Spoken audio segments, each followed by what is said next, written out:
Why do some Tacoma owners have problems with the TSS system when they've added the TRD Pro style grill? Well, good afternoon everybody and welcome back to the channel. So why do some people have problems with their Tacoma's TSS system after adding the TRD Pro style grill? You know, I have a couple of theories about that. But it seems that I hear a lot of people talk about having error messages or their TSS system, the Toyota Safety Sense system, malfunctioning when they've added the TRD Pro style grill. Now, let me tell you, I obviously have it on this truck. This is my 2020.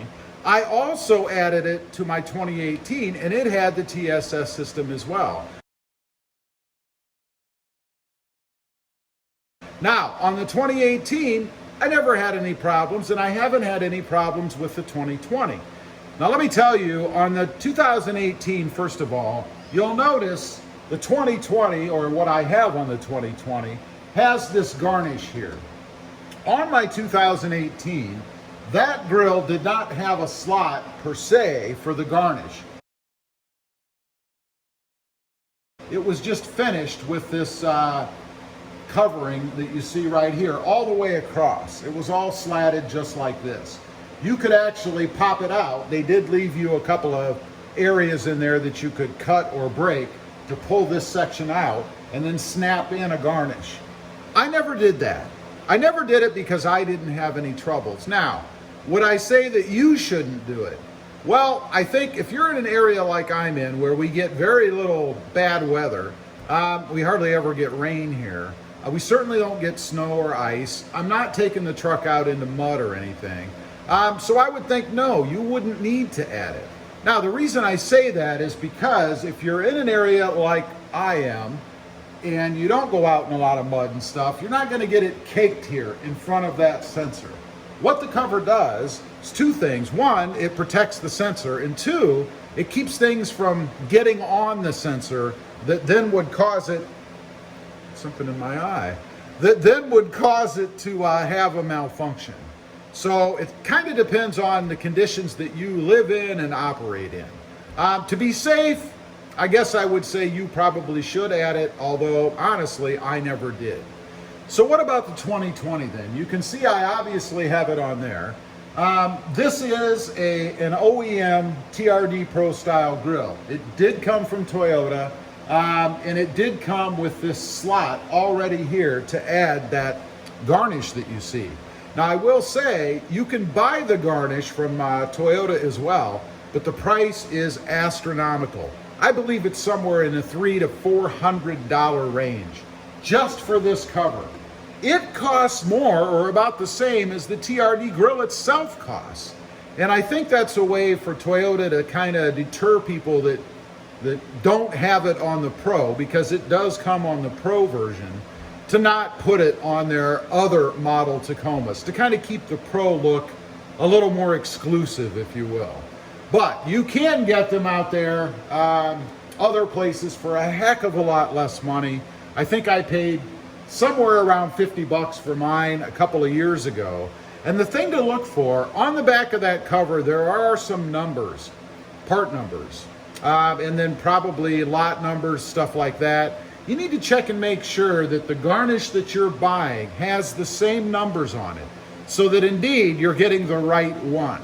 As far as the quality of the part, it's exactly the same. I've heard a couple people tell me that, well, yeah, they wouldn't buy that one because it doesn't work, it's not the same. That's not correct. It is exactly the same. And I know that because, again, it is stamped and marked with the same part numbers.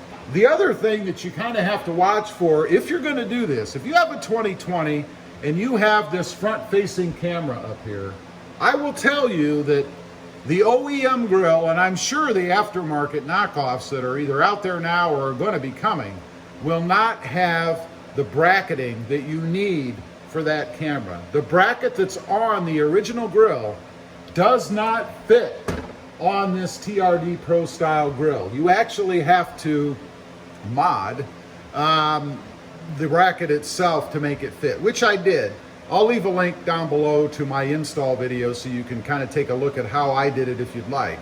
But if you don't have that camera, then any of the grills that will fit the 3rd generation, I think it's 2016 and up, the inserts, do indeed fit on this truck, in this grill. So just something to be aware of. You don't have to go out, even if you can put your hands on one. I've heard right now Toyota is limiting sale of these TRD Pro style inserts, the OEM version, to people that actually have a VIN number for a TRD Pro. So I don't even know if you can get the OEM, I'm sure there are ways, but I don't know that you can get the OEM insert right now anyway. So you probably are gonna have to go with some sort of an aftermarket knockoff or something like that if you're looking to pick that up and not spend that crazy money that they're gonna charge you, if you can buy it at all. I'm very happy with it. I love the look of it. I mentioned in another video, I was a fan of the OEM 2020 insert as well. That redone honeycomb insert that they have looks pretty darn good, and I was actually a little hesitant to go ahead and do this myself because I actually did like that insert a lot. If it weren't for the lights that I put in up here, I wouldn't have done it. So anyway, the reasons I think people are having problems with this, there's really just a couple. One, they're not putting or relocating the TSS sensor properly. They're not getting it in the right spot. I'm not quite sure how you can mess that up, but obviously if you do, you could have issues. Two, they're not connecting it. I had a couple of people ask me, or for my opinion, I guess, as to why their system wasn't working. And of course, I have no idea. I mean, unless I'm standing there, who knows? I don't know. But come to find out, in the end, they forgot to connect the sensor, the power. So they relocated it, they put the whole grill back in, turned the truck on, had an error message, and it was all because they didn't plug it in.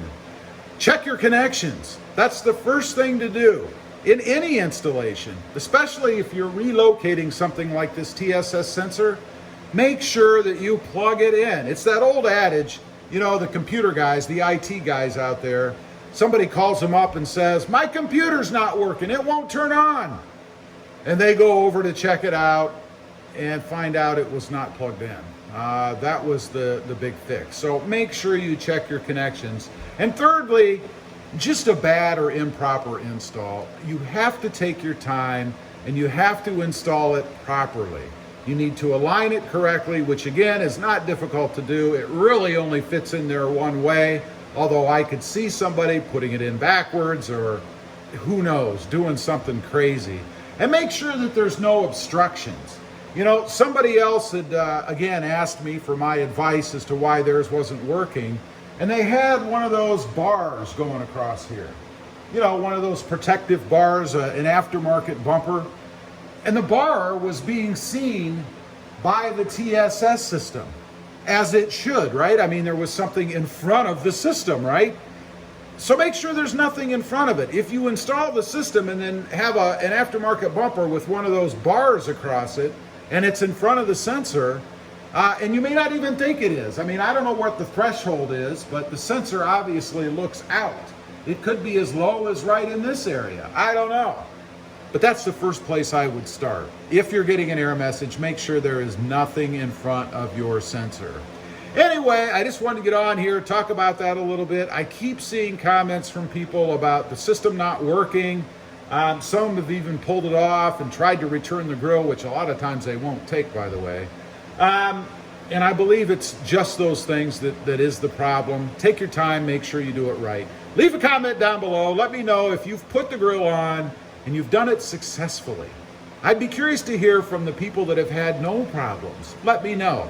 Also, real quick, if you're interested and you haven't before, or maybe even if you have, check out my other channel. It is RobMotive JT, all about my 2020 Jeep Gladiator, right out there. Don't forget to click that notification bell so that you don't miss out on any upcoming videos. And do me a favor, smash that subscribe button on the way out. Thanks for watching. Stay safe out there. Bye.